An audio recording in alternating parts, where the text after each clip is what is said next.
So once you found your list of names, send OMA the list of the names that you found. So what you do is you do this, and then you direct your printed text, into send it to OMA.text. It prints nothing because the output has been directed into this text file. If you do ls, there will be a text file called send it to OMA. And if you print it, it will have whatever that you saved into it. So this can work on any other comments like ls. ls can also be inserted into send it to OMA. If you type send it to OMA, then the content of ls is in the OMA, send it to OMA file. If you want to append, that is actually next thing. If you want to append, you do brackets twice. Right, look at it. Now it's appending. All right. Let's go back to another thing. Let's remove send it to OMA. You do ls.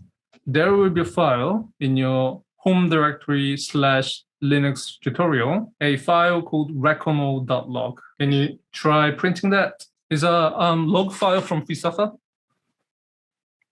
which is terribly long. I don't know if you guys go through this, but I haven't. So long.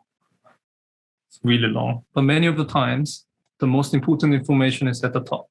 For example, if you are creating B sublogs, in the top of the B sublogs, there are commands that you ran, which is really important. But to get to the top of the thing, you have to scroll up and up and up. Sometimes, it cuts your terminal so you can't go up anymore. What you do, you use your pipe again. So pipe it, and then pipe the output into another command called head.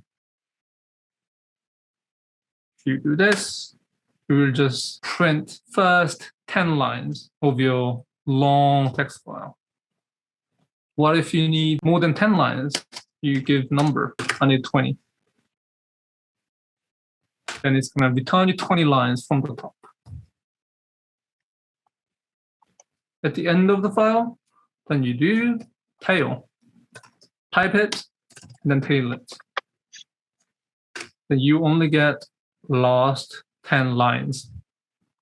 Then you can do the same thing. You can, if this is important information, tail it, and then save it into send it to OMA.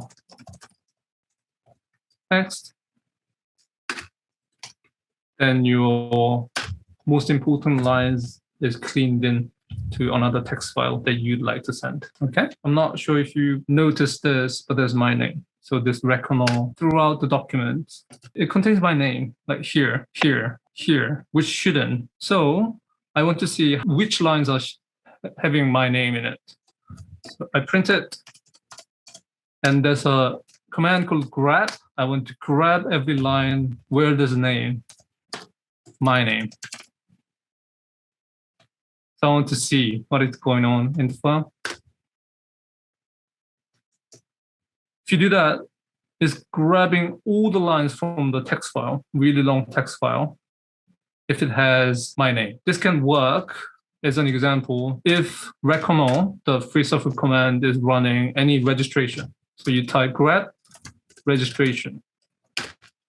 And it's going to print out all the related lines that's containing the word. Let's see if there's a haha. There's no haha.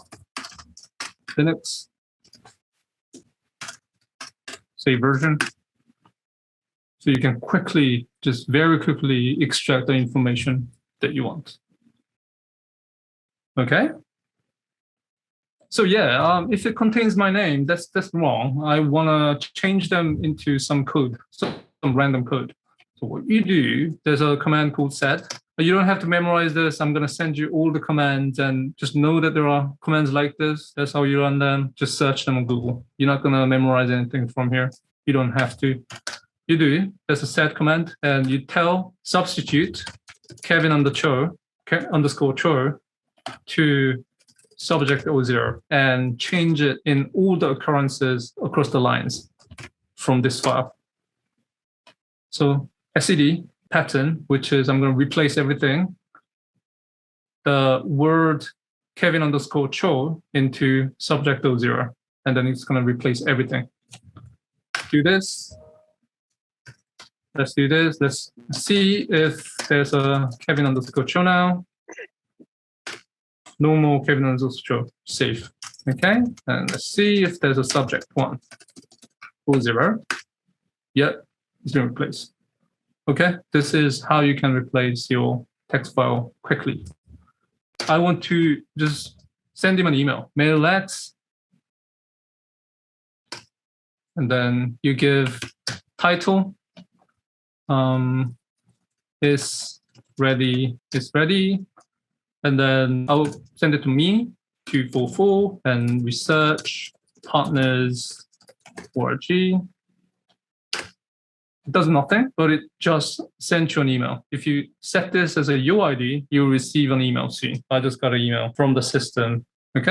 Okay, this is what we did today. So please use SSH when you can. And there's a thing called SSHFS, which will mount a data on the server to your laptop. So you don't have to go to no machine when visualizing it. Echo, print it on the screen, whatever you type. Date will give you today's date and time.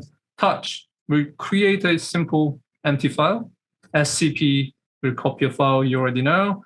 And SSH will also connect you to a server, but it can be used to run a specific command directly, like ls cat.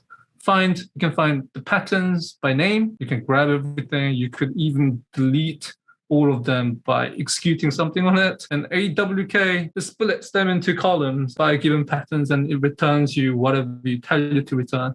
Brackets redirect your outputs into a text file so you can log them. Pipe redirects into another command. So you can print head, tail, grab it. Sed replaces certain strings to another strings in a text file. Mailx will send you the information to your email. Okay? All right. See you in the lab.